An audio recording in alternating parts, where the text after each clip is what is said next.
ചില ആളുകളുണ്ട് സ്വപ്നലോകത്ത് ജീവിക്കുന്നവർ. സ്വന്തം രാജ്യം തകർന്ന് തരിപ്പണമായിരുന്നാലും ഇന്ത്യ തകരുമോ എന്ന് നോക്കി നടക്കുന്നവർ. പറഞ്ഞു വരുന്നത് പാകിസ്ഥാനെ കുറിച്ചാണ്.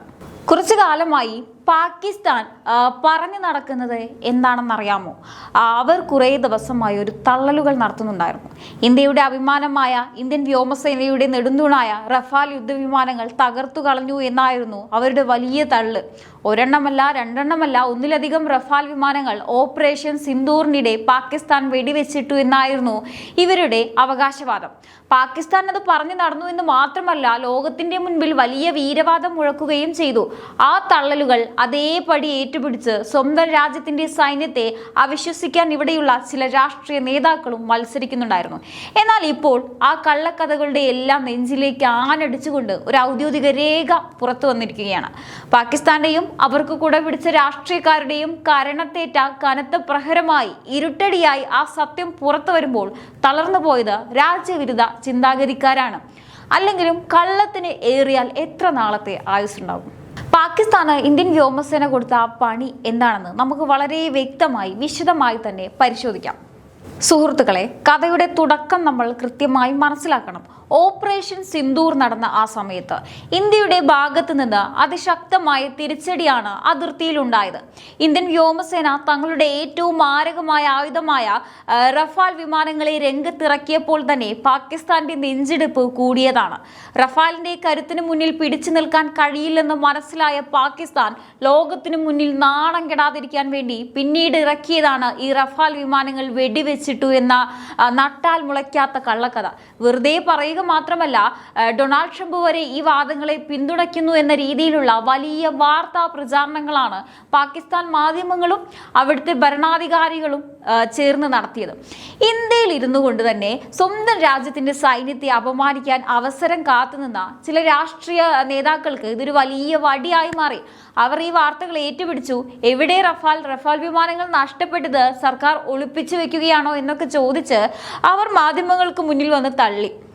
ഇന്ത്യയുടെ പ്രതിരോധ മേഖലയെയും സൈന്യത്തിന്റെ ആത്മവിശ്വാസത്തെയും തകർക്കാൻ പാക് മാധ്യമങ്ങൾക്കൊപ്പം ഇവിടെയുള്ള ചിലരും അണിനിരന്നു എന്നതാണ് ഏറ്റവും വലിയ സങ്കടകരമായ കാര്യം. എന്നാൽ ഈ കോലാഹലങ്ങൾക്കെല്ലാം ഒടുവിൽ സത്യം അതിന്റെ പൂർണ്ണ രൂപത്തിൽ പുറത്തു വന്നിരിക്കുകയാണ്.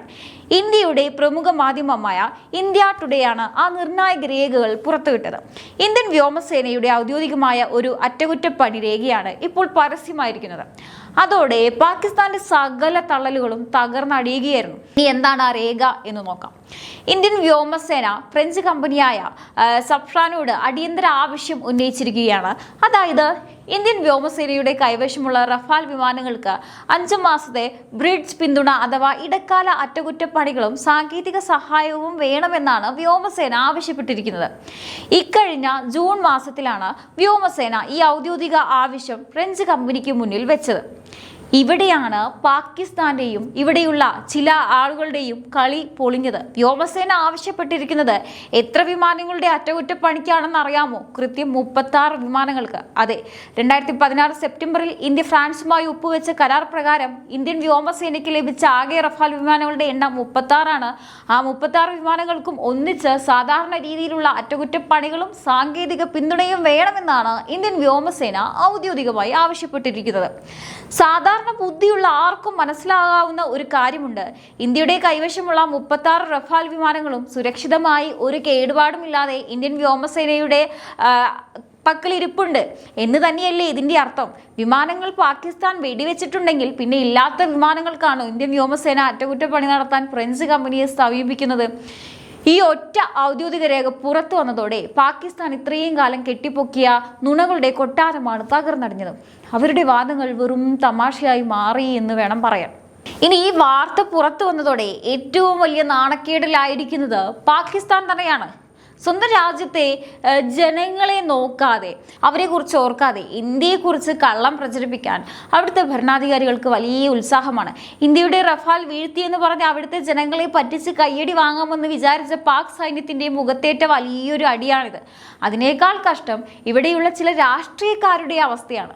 രാജ്യത്തിന്റെ സൈന്യത്തെ വിശ്വസിക്കാതെ അതിർത്തിക്കപ്പുറത്ത് നിന്നും വരുന്ന വ്യാജ വാർത്തകൾക്ക് പിന്നാലെ പോയവർക്ക് ഇപ്പോൾ മുഖം നോക്കി സംസാരിക്കാൻ പറ്റാത്ത അവസ്ഥയായിട്ടുണ്ടാവും.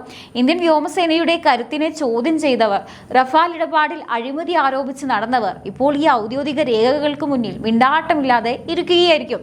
റഫാൽ വിമാനങ്ങൾക്ക് ഇന്ത്യയുടെ ആകാശത്ത് പൂർണ്ണ സജ്ജമായി പറക്കാൻ തയ്യാറായി നിൽക്കുന്നു എന്ന് കേൾക്കുമ്പോൾ ഇവർക്കൊക്കെ എന്തുകൊണ്ടാണ് ഇത്ര വിഷമമെന്ന് സാധാരണക്കാരായ ജനങ്ങൾ ചിന്തിക്കേണ്ടിയിരിക്കുന്നു.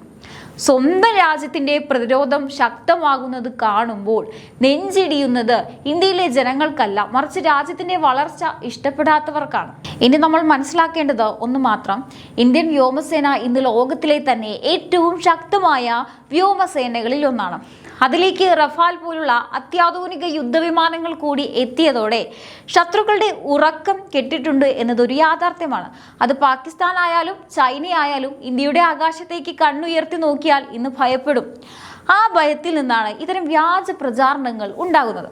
തങ്ങൾക്ക് നേരിട്ട് നശിപ്പിക്കാൻ കഴിയാത്ത ഇന്ത്യയുടെ കരുത്തിനെ വ്യാജ വാർത്തകൾ കൊണ്ട് തകർക്കാൻ നോക്കുന്ന പാകിസ്ഥാന്റെ തന്ത്രങ്ങൾ ഇനി ഇന്ത്യയിൽ ചിലവാകില്ല. ഈ 36 റഫാൽ വിമാനങ്ങളും നമ്മുടെ ആകാശത്തിന്റെ കാവൽക്കാരായി ഇവിടെ തന്നെയുണ്ട്. 5 മാസത്തെ ഈ അറ്റകുറ്റപ്പണികൾ കൂടി കഴിയുന്നതോടെ ഇവ കൂടുതൽ കരുത്തോടെ കൂടുതൽ മാരകമായി ശത്രുക്കൾക്ക് നേരെ കുതിച്ചുയരാൻ സജ്ജമാകും. കള്ളം ഒരു തവണ പറഞ്ഞാൽ അത് അബദ്ധം, 2 തവണ പറഞ്ഞാൽ അഹങ്കാരം. എന്നാൽ പാകിസ്ഥാനെ പോലെ സ്ഥിരമായി പറഞ്ഞുകൊണ്ടിരുന്നാൽ അതിനെ ലജ്ജയില്ലായ്മ എന്ന് വിളിക്കേണ്ടി വരില്ലേ? ഇന്ത്യൻ വ്യോമസേനയുടെ കൈവശമുള്ള റഫാൽ വിമാനങ്ങൾ വെറും വിമാനങ്ങളല്ല, അത് പാകിസ്ഥാന്റെ ഉറക്കം കെടുത്തുന്ന യമണ്ടൻ ആയുധങ്ങളാണെന്ന് അവർക്ക് നന്നായി അറിയാം. അതുകൊണ്ടാണ് ഈ വിമാനങ്ങളുടെ പേര് കേൾക്കുമ്പോൾ തന്നെ അവർക്ക് പനി പിടിക്കുന്നത്.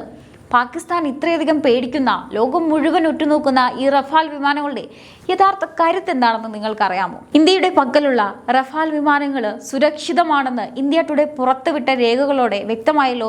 ഇത് കണ്ട് ലോകം മുഴുവൻ പാകിസ്ഥാനെ നോക്കി ചിരിക്കാൻ തുടങ്ങിയപ്പോൾ ഇന്ത്യയുടെ പ്രതിരോധ ശേഷിയെ എങ്ങനെയെങ്കിലും താഴ്ത്തിക്കെട്ടാൻ അവർ പുതിയ നുണകൾ നിർമ്മിക്കുകയാണ്. തങ്ങളുടെ പക്കലുള്ള ചൈനീസ് നിർമ്മിത വിമാനങ്ങളാണ് ലോകത്തിലെ ഏറ്റവും മികച്ചതെന്നും റഫാലിനെയൊക്കെ തങ്ങൾക്ക് എപ്പോൾ വേണമെങ്കിലും നേരിടാമെന്നുമാണ് ഇപ്പോൾ അവിടുത്തെ ആളുകൾ പറഞ്ഞു നടക്കുന്നത്.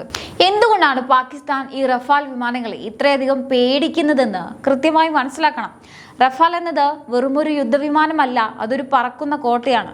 ലോകത്തിലെ ഏറ്റവും അത്യാധുനികമായ ആയുധ സംവിധാനങ്ങളാണ് ഈ ഫ്രഞ്ച് നിർമ്മിത വിമാനങ്ങളിൽ ഉള്ളത്.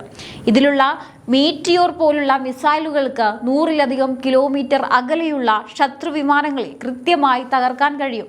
അതായത് പാകിസ്ഥാന്റെ വിമാനങ്ങൾ അതിർത്തി കടന്ന് ഇന്ത്യയിലേക്ക് വരാൻ ചിന്തിക്കുന്നതിന് മുൻപ് തന്നെ സ്വന്തം അതിർത്തിക്കുള്ളിൽ വെച്ച് തന്നെ അവയെ തവിട് പൊടിയാക്കാൻ റഫാലിന് സാധിക്കും.